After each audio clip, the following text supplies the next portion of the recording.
The moment viewers heard that Günahkar was connected to a Korean drama, the conversation changed immediately.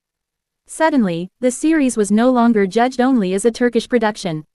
It became a comparison, and comparisons are dangerous in entertainment. Especially when the original already has emotional credibility. Especially when audiences already expect something powerful. And especially when the adaptation enters a market as competitive and impatient as Turkish television. At first, many people assumed the answer was simple. Günahkar failed because it was a copy. But things were never that simple.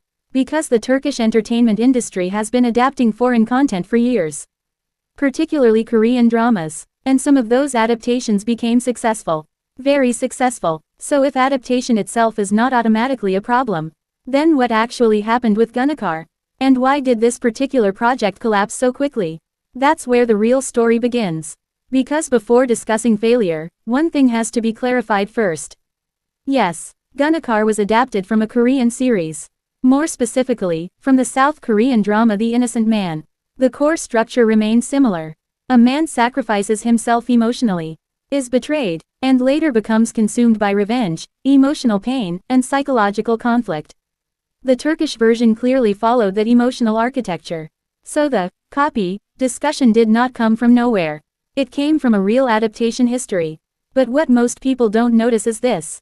Being an adaptation is extremely common in Turkish television. In fact, the industry has repeatedly looked toward South Korean storytelling for inspiration. Why? Because Korean dramas are emotionally efficient. They are structured to create attachment quickly. Strong emotional hooks, pain, romance, sacrifice, revenge, emotional instability, all compressed into highly addictive storytelling structures. Turkish producers recognized that years ago. And they understood something important. If these stories were localized correctly, they could work extremely well with Turkish audiences too. And sometimes they absolutely did. That's the twist many people ignore.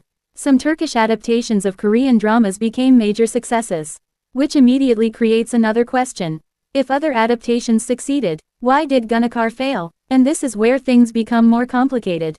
Because adaptation is not duplication. It is translation, not language translation, emotional translation, cultural translation, psychological translation, and this is exactly where many adaptations become unstable. A story that feels emotionally natural in South Korea may not automatically feel natural in Turkey. Even when the plot remains strong. Because audiences respond differently to silence, romantic tension, family dynamics, revenge behavior, emotional pacing, character vulnerability. Korean dramas often build emotion differently. Sometimes more internally, more psychologically restrained, more melancholic. Turkish television, meanwhile, traditionally thrives on prolonged emotional escalation. Bigger confrontations, longer emotional scenes, stronger dramatic repetition. And here the pacing problem started appearing. Because Korean dramas usually operate with shorter episode structures, more compressed storytelling, faster emotional progression, Turkish dramas often stretch narratives across extremely long episodes.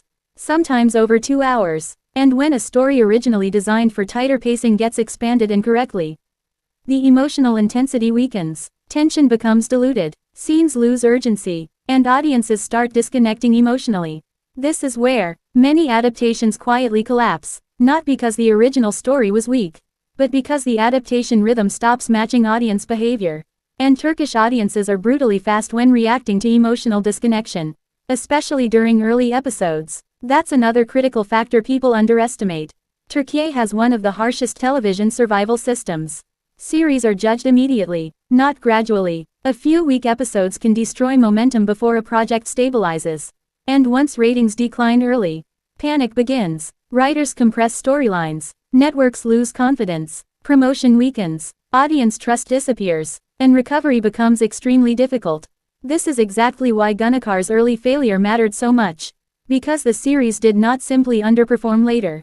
It struggled early, and in Turkish television, weak openings are dangerous. Very dangerous. But the real problem still wasn't just adaptation. It was expectation. Because adaptations automatically create comparison pressure. Especially when the original already has a strong emotional reputation. Some viewers compare performances, others compare chemistry, others compare emotional intensity. And sometimes audiences subconsciously expect the remake to recreate the same emotional feeling they experienced with the original. that expectation becomes almost impossible to satisfy, especially when cultural adaptation changes emotional dynamics. Soon another issue appeared: originality perception. Audiences generally forgive adaptations when they feel fresh. But when a remake feels too recognizable, it starts losing identity. Viewers stop experiencing it as its own story. Instead, they see it as the Turkish version of something else. That weakens emotional ownership, and emotional ownership is critical for audience loyalty, because audiences want to feel they are emotionally investing in something unique, not simply rewatching a translated structure.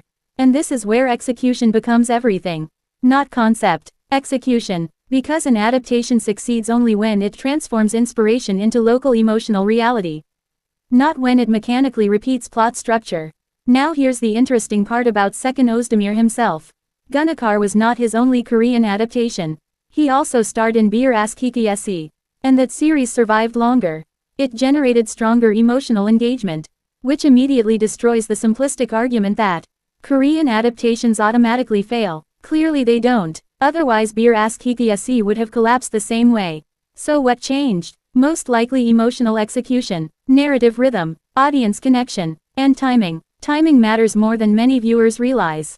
A series can enter the market during extremely competitive periods, against dominant rival productions, against established stars, against already loyal fandoms. And in that environment, even decent projects struggle. Because television is comparative, not absolute. A show does not need to be terrible to fail. It only needs to be weaker than whatever else is airing simultaneously. And once viewers choose another emotional investment, winning them back becomes difficult, especially if the adaptation itself feels emotionally unstable. Then another issue appears: emotional authenticity. This is subtle but extremely important. Korean dramas often rely heavily on emotional vulnerability and suffering. But Turkish audiences usually require emotional escalation with stronger dramatic explosiveness. If an adaptation remains emotionally restrained, some viewers interpret it as emotionally cold, not intense enough, not addictive enough. And addiction is exactly what television depends on, not respect. Addiction. That distinction changes everything, because many viewers may have respected Günahkar without becoming emotionally dependent on it. And television survival requires dependency, not just appreciation. Soon another hidden problem started shaping perception: incomplete narrative memory. Because Günahkar ended early, very early, which means the series never fully completed its emotional arc.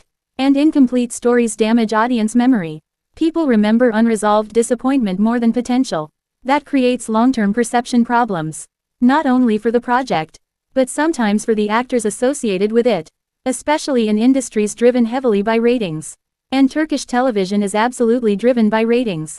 Coldly, mechanically, emotionally ruthless. Once the numbers weaken, creative patience disappears quickly. And this brings us back to the core question: did Günahkar fail because it was a copy? Partially, but not in the simplistic way many people think. It failed because adaptation increased vulnerability. Adaptation increased comparison. Adaptation required stronger execution, stronger localization, stronger pacing adjustment, stronger emotional calibration. And when those elements fail to align, the copy aspect becomes much more visible, much more criticized, because audiences forgive originality more easily than imitation, especially when imitation does not emotionally surpass expectation. But calling Günahkar a failure, only because it copied Korea, ignores the bigger reality. The Turkish industry itself strategically adapts Korean content constantly, not because it lacks creativity, but because Korean emotional storytelling structures are globally effective. The real challenge is not copying. It is transformation. Can the adaptation emotionally belong to its new audience? Can it stop feeling imported? Can it create emotional ownership locally? That is the real battle. And in the case of Günahkar, that transformation never fully stabilized. The project remained trapped between two identities. Too recognizable as an adaptation, but not emotionally dominant enough as its own Turkish drama. And once that instability combined with low ratings, competitive pressure, and weak audience retention, the system reacted quickly. Because Turkish television rarely waits patiently for struggling shows to evolve, especially adaptations carrying high emotional expectations. In the end, the truth is more structural than emotional. Günahkar did not fail simply because it was based on a Korean drama. It failed because the adaptation process itself could not fully convert the emotional power of the original into a version that Turkish audiences felt deeply attached to. And in entertainment, attachment decides survival, not inspiration alone.